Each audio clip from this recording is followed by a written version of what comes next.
on the final shot from LeBron and kind of coming on a game where he starts slow, but he'd been leading the defense, he'd been rebounding. And did you see some kind of poetic justice in the game ending like that? Yeah, I think two things. I think we said this morning this was going to be a game that would have to be won on multiple efforts, and that was primarily in reference to what we needed to do defensively, but we won the game on a multiple effort play. And we had the early advantage getting the stop.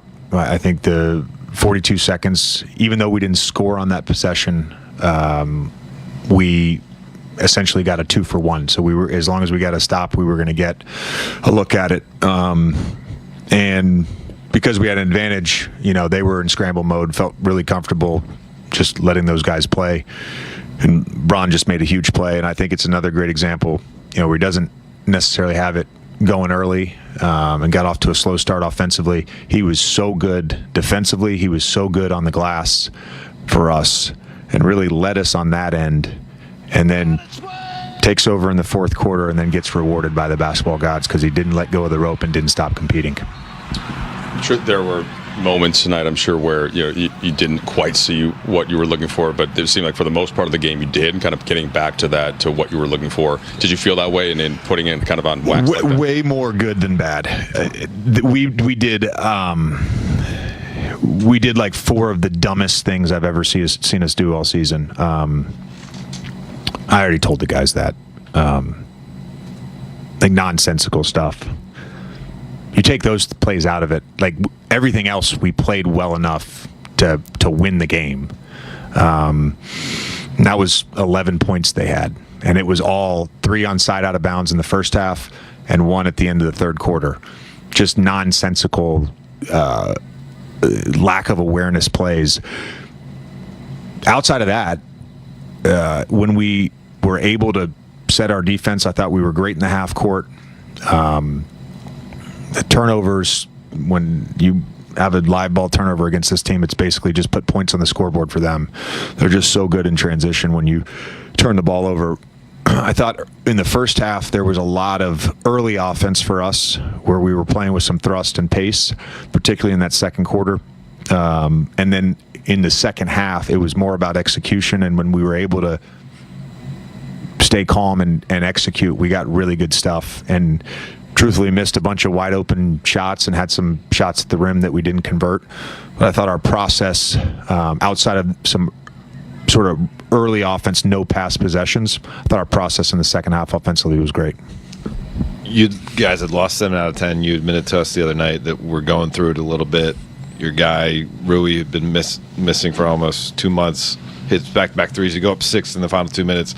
They take the lead. Like, all of those contextual things added up. Had this been a loss and not a win, can you just speak to what the emotional toll it would have been, and on the flip side of that, what type of boost you get from this result? Yeah, if we were just saying in the coach's room, it felt like a game we won 3 times and we lost 3 times, and we ended up winning the game. And it's hard to win in the NBA. It's hard to win against a great team like Indiana.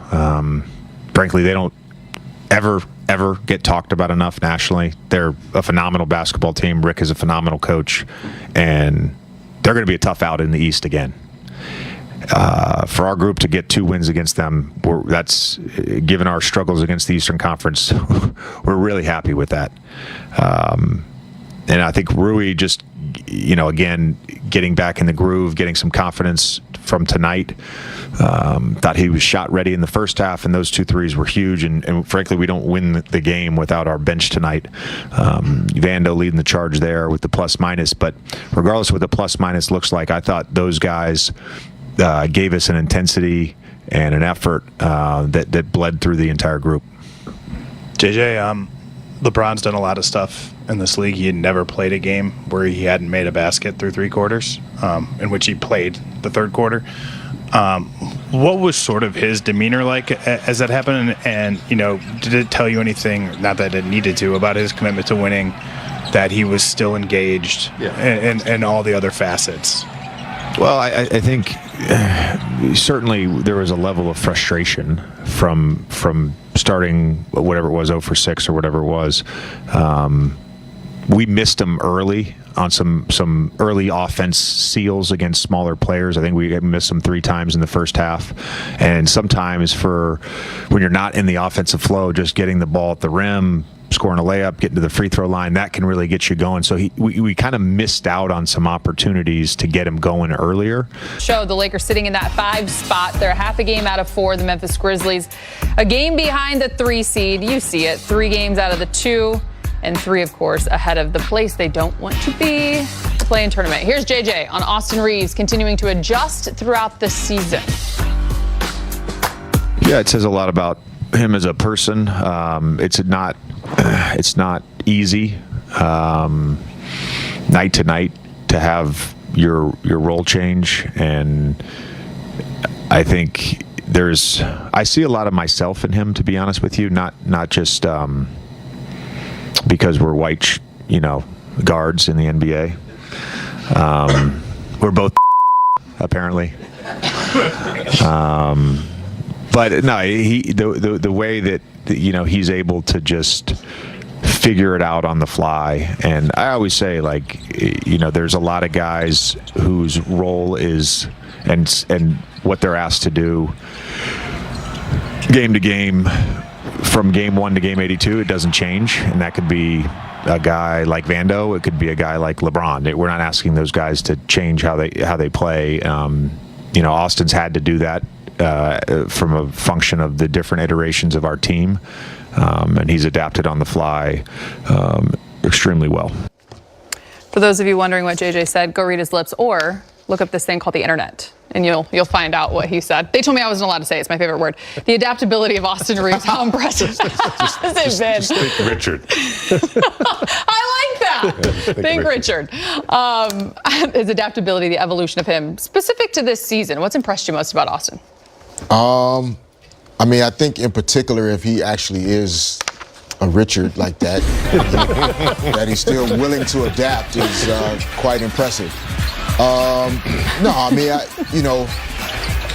was listening to a couple podcasts recently in Sound, and Austin was being interviewed. And Austin, only thing he really talks about is impacting winning. So the adaptability doesn't surprise me because whatever it takes to win that night, he's all in. So he's consistently that guy, and that's what allows him to be adaptable and be really good at it. And I don't know whether it's quarterly or annually or all the time, he is a player that's already tapped in to getting better. He's going to get better each month, each year. What he does in the offseason, having played for USA already, he knows that formula already. So that's what I love about him. He's going to get better as he progresses through the league. You know what I like about him? When the season started, he was not the number 3 option for the Lakers. Could have been D'Lo some nights, could have been Rui some nights. So you couldn't quite really game plan for him. Now, he is obviously the 3rd best player on the Lakers. And you know what? He's still getting his points in, still getting his passes